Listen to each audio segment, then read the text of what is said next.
Hey everybody, welcome to another edition of Rorschach's Comics. Today we're going to be taking a look at the Punisher, Max the Platoon.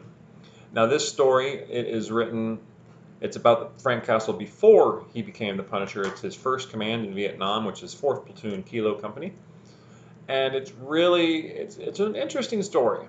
It flows very well, it's got some good artwork to it.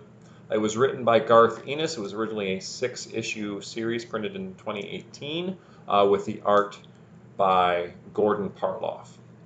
Now the story starts out inside of a bar. You get some older gentlemen gathered together. They're actually the surviving members of Frank Castle's first command.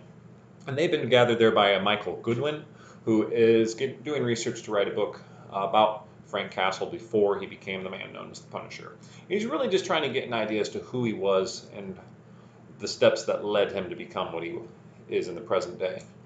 Now, as you read this story, you need to remember that it should be read as if it's being told to you by the guys from Frank Castle's company, and in some instance by Michael Goodwin, who has some of his own insights from other people that he's already met and interviewed.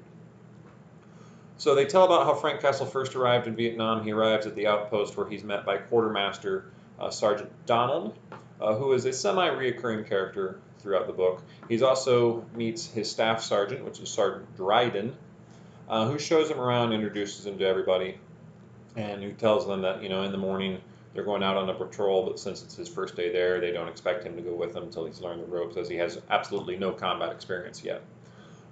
Castle says he cannot do that. He will be going out with them. The next morning they go out on patrol. They come across a village, an abandoned village according to their intel, that they think would make a good LZ or landing zone.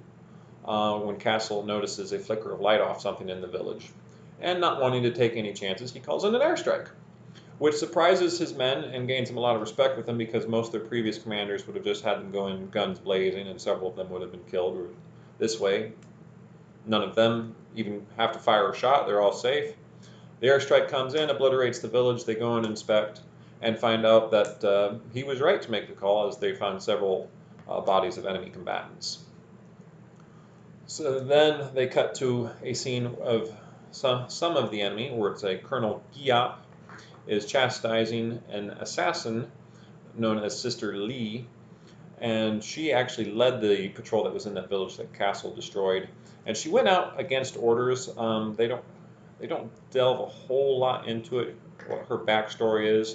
So no, she's out for revenge against American soldiers for the murder of her family in her village.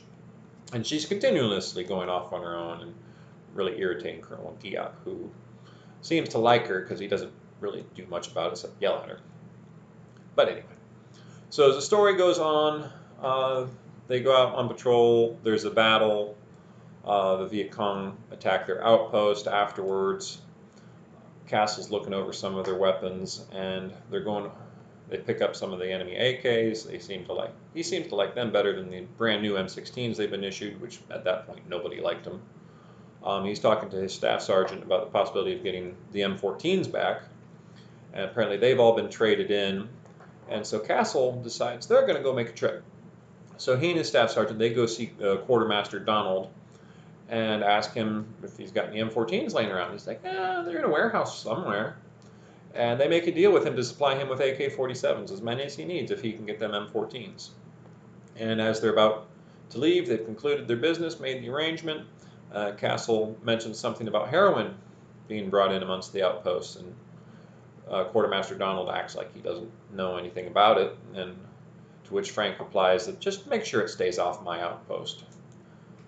So early on, you see Frank's, I'm not sure what the word is, his hatred for drugs.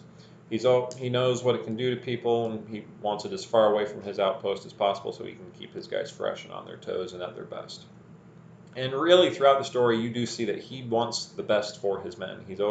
They come first. They come before him, which is something that this company is not used to, and so they gain a lot of respect for him as the story goes on. So at the end of the story, they're out on a mission. They discover that, of course, all the way out in the jungle, they discover that their radios are not working. The batteries are dead. Well, there have been hearing stories that some people have been stealing the radio batteries and selling them to their allies and then replacing the new ones with dead ones. And they discover that this must be what's happened. And about this time is when they're ambushed by Sister Lee and a bunch of soldiers that she's taken out with her. They get into a pitched battle. They get the radio man up as high as they can. He's got just enough juice to call in a mortar strike on their own position. So the mortars are landing all amongst them, and that's when Sister Lee infiltrates their ranks, and she just starts going about stabbing whoever she can get, and she has her eyes fixed on Frank Castle. She wants him bad. And they get into hand-to-hand combat. She stabs him in the back. Well, he ends up throwing himself down on the ground and smashing her in between himself and a tree stump, which paralyzes her momentarily. He takes the knife from her and then proceeds to dispatch her with it.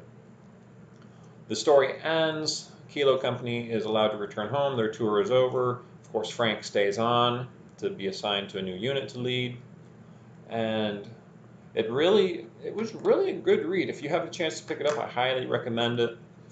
Like I said earlier, the art was great. Now it is a Punisher Max series story, so it's not for kids. It's got lots of language.